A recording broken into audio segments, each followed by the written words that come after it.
অসুস্থ ব্যক্তিকে দেখতে গেলে টাকা একটু খরচ হলেও হোক, কিন্তু দেখতে যাবেন। কেন দেখতে যাবেন? এভাবে 3টা হাদিস শোনেন, হাদিস শোনার পরে সিদ্ধান্ত নিয়েন দেখতে যাবেন কি যাবেন না।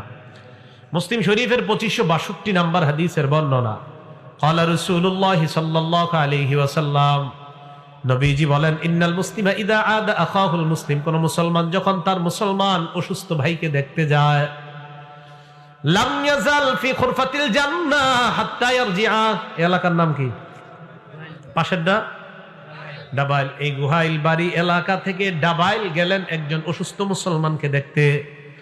অসুস্থ মুসলমানকে দেখতে যাওয়ার পর, এই যে আপনি গুহাইল বাড়ি থেকে গেলেন, যাওয়ার পর আবার আপনি গুহাইল বাড়িতে আসবেন, নবীজি বলেন এই যে সময়টা আপনি অসুস্থ ব্যক্তিকে দেখলেন, কথা বললেন, তাকে হাত বুলায়া দিলেন, তার জন্য কিছু নিলেন, কথাবার্তা বললেন, সান্ত্বনা দিলেন, আবার আপনি গুহাইল বাড়িতে আসলেন, আল্লাহ নবী বলেন এই সময়টা তুমি